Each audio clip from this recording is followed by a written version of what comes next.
Assalamualaikum warahmatullahi wabarakatuh. Salam budaya Rahayu buat dulur-dulur Tosan Aji Nusantara. Alhamdulillah kemarin saya dapat 2 bilah keris dari lokasi.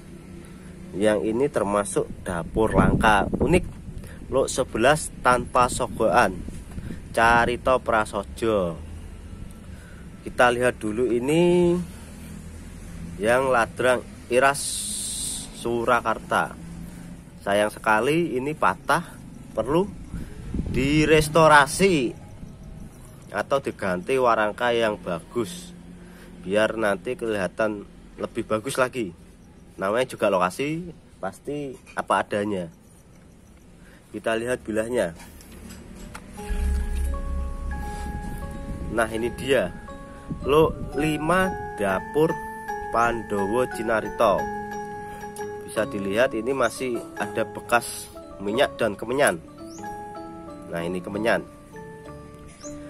Sebenarnya kemenyan itu tidak bagus untuk bilah keris. Kalau dibiarkan lama-kelamaan dia akan merusak bilah keris. Jadi sebaiknya langsung saja dibersihkan pakai jeruk nipis agar bekas-bekas minyak dan kemenyan bisa hilang. Kita lihat rincian kerisnya. Nah, bisa dilihat ini ada greneng, serawean, sogoan rangkap, tikel alis, pijetan, kembang kacang, jalen, lambe gajah 1. Masih utuh bilahnya teman. Dilihat dari rincian keris Pandowo Cinarito ini bertangguh Mojopahit sepuh, pamor masuk beras utah.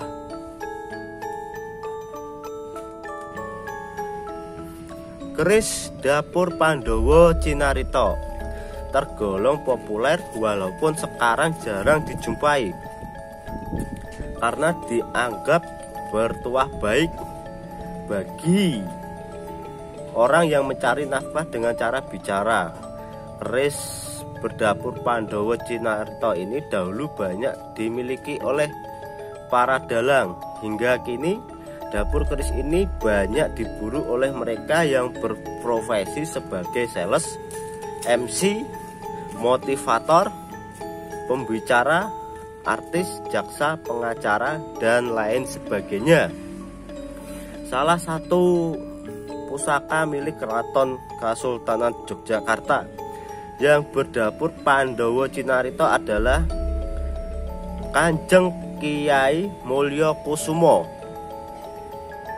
Menurut kitab Centini tentang asal-usul wayang Purwo disebutkan bahwa kesenian wayang mula-mula sekali diciptakan oleh Raja Jayabaya dari kerajaan Mamenang Kediri menggunakan daun lontar. Seturut masuknya agama Islam di Jawa dan Bali untuk menghilangkan kesan yang serba berbau Hindu Jawa atau animisme dan dinamisme serta kesan pemujaan terhadap arca atau dewa. Maka timbul gagasan baru untuk menciptakan wayang dalam wujud baru dengan menghilangkan wujud gambaran manusia.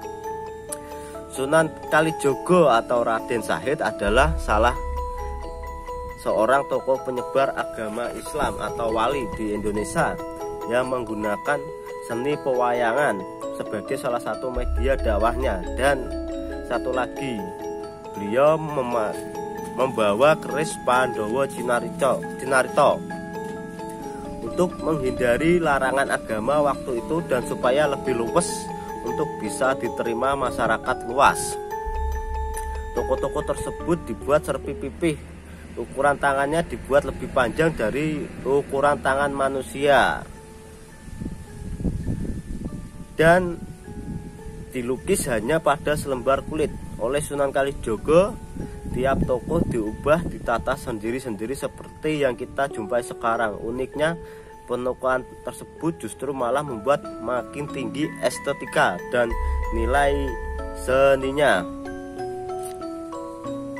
Dalam pentasnya sudah mulai dimasukkan unsur dakwah walaupun masih dalam bentuk lambang-lambang. Dipadukannya ajaran Islam dengan falsafah pewayangan membuat banyak rakyat bisa atau biasa hingga bangsawan dan cendekiawan yang tertarik untuk menjadi pengikutnya. Filosofi keris Pandhawa Cinarita dalam dunia pewayangan digambarkan rukun Islam oleh Sunan Kalijaga melalui 5 kesatria Pandhawa. Para tokoh protagonis sekalipun dapat sekali-kali melakukan kesalahan, sehingga bagaimanapun karakter diciptakan akan tetap manusiawi. Berikut penjabarannya. Rukun pertama dijelmakan dalam tokoh tertua Raden Yudhistira alias Sami Aji atau Puntadewa. Raja bijaksana itu tidak pernah kalah dan tidak pernah putus asa. Ia selalu sabar menghadapi musibah, senantiasa berbaik sangka kepada setiap orang.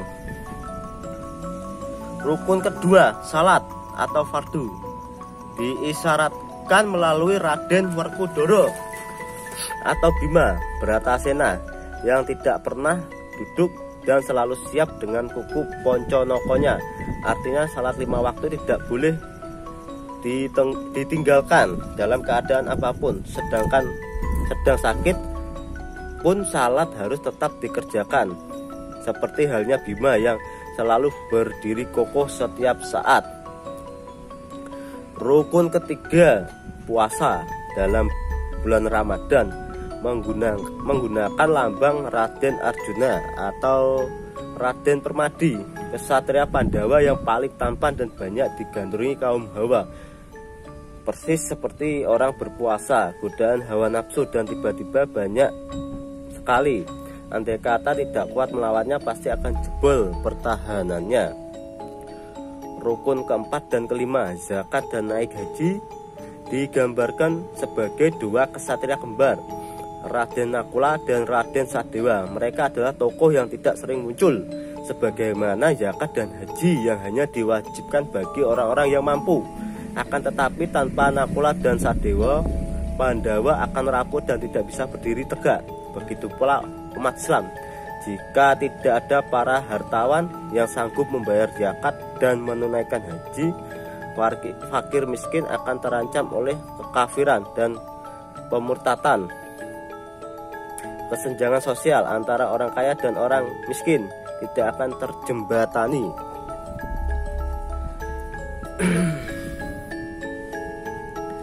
Pamor beras utah berarti beras tumpah oleh kebanyakan penggemar keris dianggap memiliki tuah yang dapat membuat pemiliknya mudah mencari rezeki, berkelimpahan harta. Oleh sebagian ahli tanjek dikatakan bahwa di dalam pamor ini tersembunyi tuah lain yang baik. Bagi lelaki Jawa yang telah menikah, pamor ini juga mengingatkan akan tanggung jawab lelaki sebagai kepala keluarga untuk bertanggung jawab menghidupi atau menafkahi keluarganya, sebagaimana tercermin dari ritual kacar kucur pengantin Jawa, di mana pihak lelaki menumpahkan beras ke tempat yang telah disediakan pihak perempuan. Arti simbolis ritual ini juga berarti bahwa rezeki yang didapat sang suami tidak lari kemana-mana selain ke istri sendiri yang sekaligus menjadi pengelolanya. Tentang tangguh dengan pemahaman rasa bagi mereka yang sudah terbiasa, hanya perlu 1 kali tatapan sudah bisa melihat sebuah keris pusaka yang terlahir sebagai masterpiece atau mahakarya rasa, karsa dan cipta dari seorang empu. Dan pusaka berdapur Pandhawa Cinarita ini adalah salah satunya. Tidak perlu tampil wah untuk bisa ngayang batin. Kata ngayang batin berasal dari bentukan kata ngayang dan batin.